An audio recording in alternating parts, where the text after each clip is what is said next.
계속해서 역대하 말씀을 함께 하고 있습니다. 이제 정말 막바지에 이르고 있는데요. 다사다난한 그 유대 왕조 역사에서 어떻게 보면 거의 마지막 불꽃이라고 할 수 있습니다. 히스기야 왕이 이제 훗날 요시야 왕을 제외하고는 남은 왕들은 모두 이제 악한 왕이죠. 그래서 열왕기하에서는 이 히스기야 왕을 이렇게 평가합니다. 열왕기하 18장 5절에 히스기야가 이스라엘 하나님 여호와를 의지하였는데 그의 전, 후 유다 여러 왕 중에 그러한 자가 없었으니, 모든 왕들을 통틀어서 하나님을 의지하는 게 가장 뛰어났던 왕이라고 평가를 할 정도로 히스기야 왕이 그만큼 훌륭했던 왕인 것입니다. 우리가 이번 주 내내 살펴봐서 알지만 그 훌륭함의 기준이 사실 딱 하나입니다. 그가 어떤 회복을 했던 것이죠. 그래서 29장에서 31장까지 쭉 나온 내용이 다름 아니라 신실한 예배의 회복이었습니다. 이 신실한 예배를 위한 히스기야의 정말 노력이 우리가 봤잖아요. 그 역대하 전체가 그렇습니다. 하나님 보시기에 선한 왕이 누구냐, 올바른 길을 갔던 왕이 누구냐, 그 평가의 어떤 기준이, 그 공통점을 보면 모두 참된 제사의 회복이라는 것입니다. 반대로 그렇지 못한 왕이 그럼 누구냐, 어떤 왕이 악한 왕이었냐, 물론 각종 죄를 짓고 이런 것 당연히 포함이 되지만 그 모든 것이 어디에서 비롯이 됐냐, 바로 제사의 무너짐이었다는 것이죠. 여러분, 우리가 올바른 내가 지금 삶을 살고 있는가, 내가 지금 하나님 보시기에 어쩌면 바른 모습일까, 어떤 그런 척도를 이야기한다면 사람이 그걸 평가할 수는 없겠죠. 다만 하나님 보시기에 우리가 올바른 예배를 드리고 있느냐는 반드시 들어갈 것입니다. 바른 신앙에는 반드시 바른 예배가 있을 거라는 것이죠. 그리고 바른 예배는 우리를 바른 삶으로 이어지게 한다는 것입니다. 예배라는 게 단순히 우리가 이렇게 교회에 나와서 예배를 드리고 찬양을 하고 어떤 형식 갖춰서 하는 것도 당연히 예배지만 이것이 다만 교회에서 끝나는 것이 아니잖아요. 우리의 삶 전체가 예배라고 성경은 여러 군데에서 이야기하고 있습니다. 로마서 12장 1절에도 이렇게 말하죠. 너희 몸을 하나님이 기뻐하시는 거룩한 산 제물로 드리라. 이는 너희가 드릴 영적 예배니라. 여러분의 어떤 몸, 삶 자체가 하나님이 기뻐하시는 거룩한 산 제물로 드릴 때 그것이 바로 영적인 예배가 된다고 하는 겁니다. 또 히브리서 13장 16절에도 같은 얘기를 합니다. 오직 선을 행함과 서로 나누어 주기를 잊지 말라. 하나님은 이 같은 제사를 기뻐하시니라. 선행이라 안 하고 이 같은 제사라고 합니다. 오직 선한 일을 행하고 서로 나누는 게 이 같은 제사를 하나님은 기뻐하신다라고 말을 하시는 거예요. 우리 삶에서 어떤 서로 간에 사랑하고 이런 것들도 모두 하나님은 예배로 또 제사로 받아주신다는 것입니다. 여러분, 그래서 삶은 곧 예배입니다. 히스기야 왕도 가장 먼저 한 게 성전의 복구였어요. 어떤 보이는 것들을 일단은 너무나 무너져 있었기 때문에 다시 복구를 한 거죠. 제사를 드리려면 성전에서 드려야 하니까요. 그가 25세의 왕이 되어서 가장 먼저 한 게 성전의 문을 수리하고 또 더러운 것들을 막 치운 거였어요.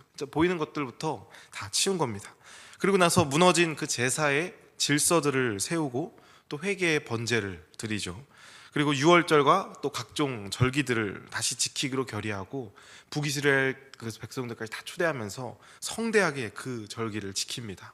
그리고 각 성읍에 있는 산당과 제단들을 제거하면서 그들의 실제적인 어떤 삶 속에서 있었던 그런 우상들, 그것들을 다 제거하면서 삶에서 여호와의 율법을 힘쓰게 했다는 것이죠.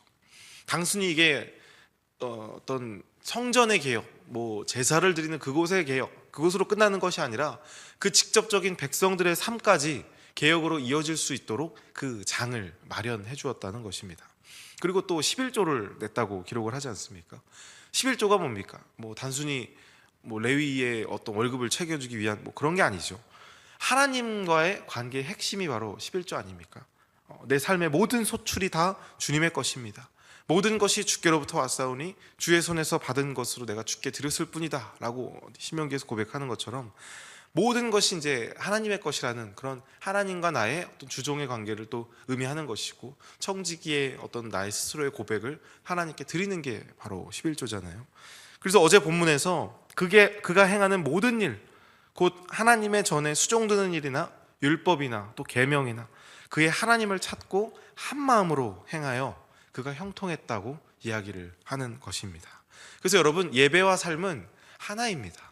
이곳에서 드려지는 예배와 이 문 밖에 나가서 드려지는 예배가 다른 게 아니라 하나가 돼야 된다는 것입니다. 성경은 결코 우리의 삶과 예배를 분리하지 않아요.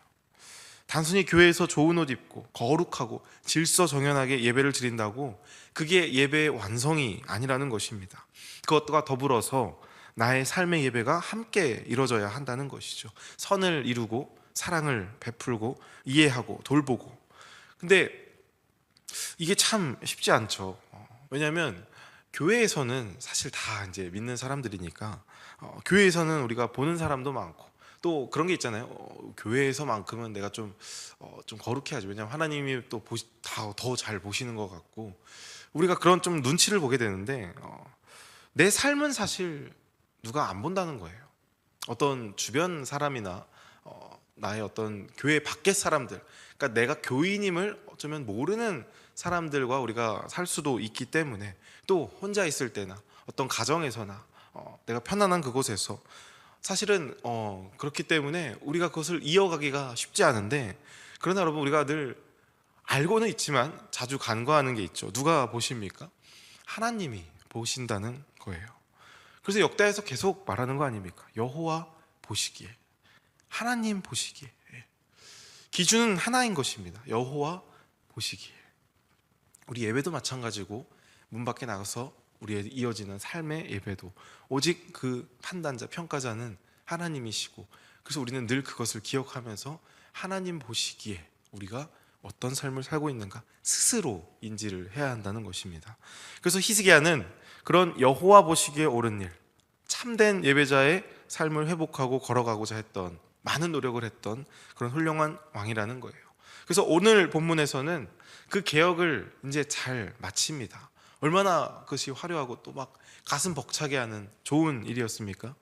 근데 여러분, 그 개혁을 마치자마자 어떤 일이 일어나는지 오늘 말씀을 통해서 우리는 확인했습니다. 그런 회복으로 인한 어떤 축복의 길, 형통의 길, 내가 이제 예배를 회복했잖아요. 무너졌던 그 이스라엘 남유다 제단과 제사가 다시 회복이 됐어요. 그러면 사실 우리는 기대합니다. 하나님, 제가 삶이 무너졌었는데 다시 주 앞에 나와 기도하고 예배하고 하나님과 교제를 강구하며 나가는 이 날을 어떻게 사실은 인도해 주기를 우리가 다 바랍니까? 어떤 축복의 길, 형통의 길, 하나님의 그 도우심으로 인한 번영과 어떤 성공의 길을 사실 기대를 하지만, 오늘 이어지는 말씀은 그러한 좋은 것 대신에 무시무시한 아수르 군대의 침략입니다. 이게 참 아이러니예요. 신앙생활에서 뭔가 내가 개혁하고 잘 해보려 하고 똑바로 서자고 내가 이렇게 또 노력하고 회개하고 막 이러면 꼭 무슨 일이 생깁니다. 사실 기대함이 있잖아요. 막 내가 그렇게 하면 하나님이 더 잘 도와주실 것 같고, 뭔가 이렇게 안 풀리던 일도 내가 그렇게 했을 때 하나님의 도우심으로 막 감동하여서 우리를 도와주실 것 같고, 막 그렇게 우리가 생각을 하고 기대를 하는데, 그렇지 않을 때 우리는 늘 혼란스러워 한다는 것입니다. 제 어떤 친구도 고백을 해요. 막 이제 집이 믿지 않고 하는데, 본인 이제 어떤 금요 예배 때나 이렇게 막 은혜를 받고 해서 집에 딱 돌아가면 갑자기 이상하게 아버지가 더 평소보다 술을 많이 드셔갖고 더 어떤 얘기를 하신다든지 그런 신앙 고백을 들은 적이 있습니다. 늘 어떤 영적인 그런 전쟁이라고 할까요? 그런 방해가 늘 있다는 것입니다. 내가 더 바로 서려고 하면 그때마다 우리는 혼란스러워지죠. 왜 하나님은 그런 일들을 허락하시는 건지 알 수가 없습니다.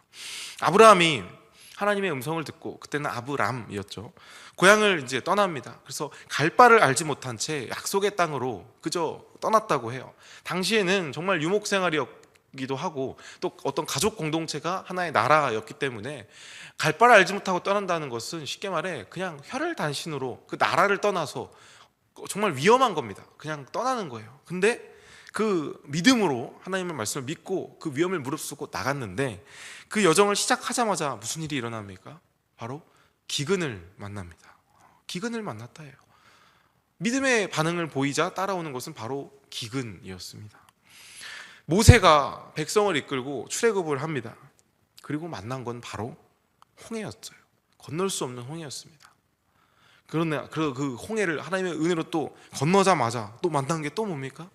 이제 좀 괜찮나 싶었더니 바로 마라의 쓴물이었죠. 그리고 또 마라의 쓴물을 어떻게 또 여차저차해서 건너자마자 또 만난 건 또 광야였습니다.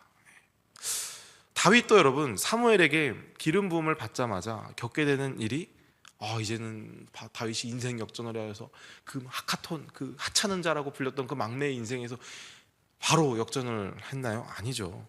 기름 부음 받자마자 바로 온 건 사울의 목숨을 위협하는 핍박이었다는 것입니다. 신약이 넘어와서 예수님은 어떻습니까?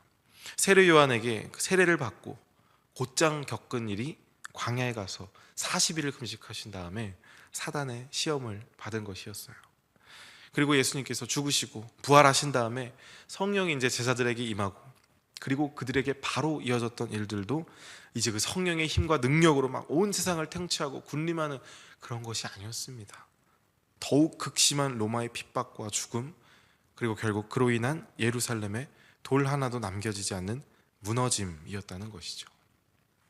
여러분, 세상적 어떤 사고 방식으로, 어떤 성공의 방식, 자본주의적 그런 생각과 그런 것들을 우리가 신앙에 적용을 하는 순간 우리는 이해할 수 없는 것 투성이로 들어가게 됩니다. 아이러니해요. 모순 같습니다. 뭔가 이해할 수 없는 일의 전개들이 우리의 삶에서 이루어지고 있습니다. 하나님을 어떤 개인의 성공과 번영의 도구로 삼는 신앙에서 이러한 패턴은 쉽게 이해가 가지 않습니다. 그래서 너무나 뜬구름 잡는 이야기로 막 가기도 하고, 혹은 어떤 이단적인 해석으로 더 가기도 하는 것입니다. 여러분, 오늘 본문 같은 말씀에서 우리가 알 수 있는 게 무엇입니까? 이런 갑작스러운 역경, 뭔가 하나님을 향한 더 간절함과 개혁 이후에 이어지는 더욱 극심한 고통 가운데 우리는 어떤 걸 발견할 수 있겠습니까? 쉽게 말해 지금 히스기야도 큰일이 난 거예요. 큰일이. 지금 왕이 되고 나서 사실 내부적인 어떤 종교적 개혁을 했지 군사적 개혁을 하지를 않은 겁니다. 이게 뭐 성전개혁과 율법 11조 이런 거가 어떤 나라의 군사력이나 병력과는 전혀 상관없는 것 아닙니까? 아마 누군가는 그래서 그랬을지 몰라요. 그러니까 내가 이거부터 해야 된다니까. 왕이시여, 이거부터 했었어야죠. 뭐 제사도 제사지만 병마와 병거를 재정비하고 군사훈련도 시켰어야 되지 않겠습니까? 주변 국가 좀 화친도 하면서 그래야지. 무슨 예배만 드려서 되겠습니까? 뭐 말씀과 기도로 이것만 해서 되겠습니까? 분명히 이런 얘기하는 사람이 있었을 거예요. 왜냐하면 지금 결과가 당장 지금 찾아오지 않았습니까? 아수르가 쳐들어왔는데 이거 어떡할 겁니까? 라고 이야기를 했을 수도 있을 거예요. 실제로 이제 역대하나 열왕기 역사를 쭉 보면 그런 말을 합니다. 그래서 그런 말을 왕이 들어요. 그래서 그대로 했다가 어떻게 됩니까? 싹 다 망한 왕들이 한둘이 아닙니다. 오늘 본문에서 히스기야를 보면 우선 그 쳐들어온 아수르 군대가 물을 먹지 못하도록 그 물 근원을 막고 또 무너진 성벽을 고수합니다. 어떤 실제적인 방어선을 실제로 구축을 해요. 그리고 나서 6절에 뭘 하냐면 모든 백성을 불러 모아 이렇게 선포하죠. 이게 히스기야의 참 대단한 점이죠. 7절부터 말합니다. 너희는 마음을 강하게 하고 담대히 해라. 놀라지 말아라. 우리 함께 하시는 이가 더 크다. 그는 육신의 팔, 그러니까 이제 아수르 왕을 얘기하죠. 그는 육신의 팔이지만 우리는 누굽니까? 우리의 하나님 여호와시라. 그렇죠. 여호와라예요. 우리를 대신해서 싸우실 분이 바로 여호와라는 거예요. 하나님을 선포합니다. 그 극단의 상황에서도 더욱 선포하는 것이 오직 하나님입니다. 주의 곁에 있을 때 우리는 안전할 수 있다는 것을 다시 한번 선포하는 거죠. 그러자 이 아수르 왕 사네립이 그때부터 시작을 하죠. 온갖 거짓말과 모욕과 희롱을 하면서 막 그들을 조롱해요. 하나님이 무슨 힘이 있냐? 내가 얼마나 센 줄 아느냐? 하나님이 능히 너희를 내 손에서 건지겠느냐? 이러면서 막 겁을 주는 겁니다. 신하들도 다 같이 조롱을 해요. 우리가 그렇게 조롱받을 때 참 많습니다. 말씀이 무슨 힘이 있냐, 교회 그렇게 다녀봐야 뭐하냐, 기도 뭐하러 가냐 도대체, 차라리 뭐 딴 걸 해라, 뭐 이걸 해라. 근데 여러분, 그 순간 20절에 히스기야 왕이 선지자랑 이사야랑 뭘 합니까? 20절 한번 보시죠. 하늘을 향해 부르짖어 기도합니다. 하늘을 향해 부르짖어 기도합니다. 여러분, 신앙인들의 모습입니다. 참된 하나님의 자녀의 모습이에요. 하늘을 향해 부르짖어 기도하는 것. 그리고 게임은 끝납니다. 천사가 대신 싸워줘요. 무려 18만 5천 명의 아수르 병사가 죽었다고 열왕기서와 이사야서는 기록을 합니다. 그리고 사내립 왕은 도망친 다음에 어떻게 되냐면 돌아가서 자기 아들들한테 암살을 당해요. 아주 참혹한 결과를 맞이하게 됩니다. 하나님을 모욕하고 하나님을 자기보다 낮추면서 조롱하는, 하나님의 사람을 조롱하는 사람들의 최후는 끔찍합니다. 절대 놔두지 않습니다. 여러분, 하나님은 강하십니다. 하나님은 전능하시며 위대하십니다. 그리고 그 하나님이 우리를 사랑하십니다. 반드시 여러분들과 저, 하나님을 믿는 모두를 선한 길로 인도하십니다. 언제요? 하나님의 때에. 어떻게 해요? 하나님의 방법으로. 여러분, 이 사실을 정말 안다면, 정말 이 말을 믿는다면 사실 이 말로 모든 게 정리가 돼야 돼요. 하나님은 선하십니다. 하나님은 선하십니다. 그리고 그 하나님이 나의 아버지입니다. 그러나 여러분, 우리가 이 사실을 정말 모르기 때문에 계속 넘어가지를 않는 거예요.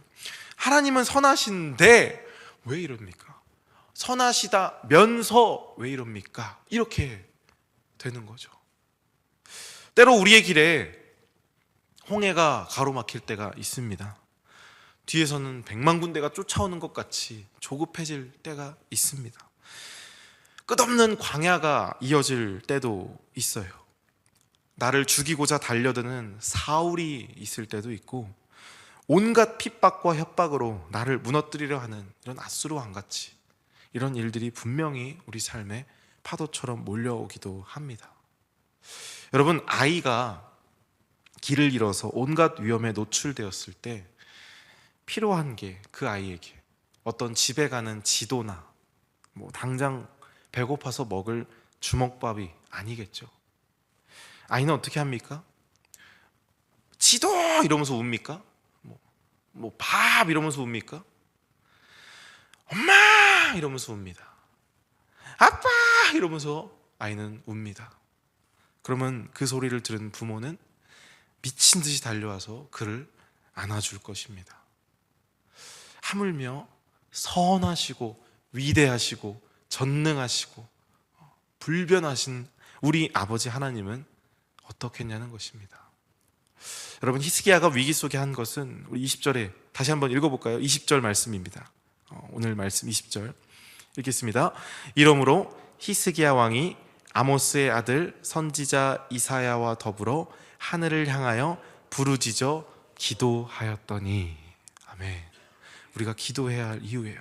아버지 도와주세요. 기도입니다. 그가 회복한 건 어떤 예배 형식이나 구조, 전통 그거에 아니었어요. 그거는 형식이나 모습이고 표면적인 것이지, 그가 회복한 건 바로 그 잃어버렸던 하나님 아버지와의 관계였던 것입니다. 그가 붙잡았던 건 어떤 형식을 통한 하나님의 감동을 통해서 우리를 좀 도와주시옵소서, 내가 이렇게 하니까, 예배 이렇게 드리니까, 헌금 이만큼 했으니까 주님 나를 도와주시옵소서가 아니라 바로 하나님을 붙잡은 것입니다. 하나님과의 그 관계를 회복했던 것입니다. 그래서 사무엘이 그렇게 그냥 형식적인 예배만 드리려 했던 사울에게 이렇게 말한 거예요. 순종이 제사보다 낫고 듣는 것이 순양의 기름보다 낫습니다. 그 모든 행위와 의전, 보여지는 형식 이전에 필요한 게 바로 하나님과의 진실된 교제였다는 것입니다. 그 사랑하는 성도 여러분, 우리 오늘 이 새벽 그 관계에 집중하기를 소망합니다. 하나님의 그 능력 이전에 하나님 그 자체를 찾는 우리 하나님의 참된 자녀가 되기를 소망합니다.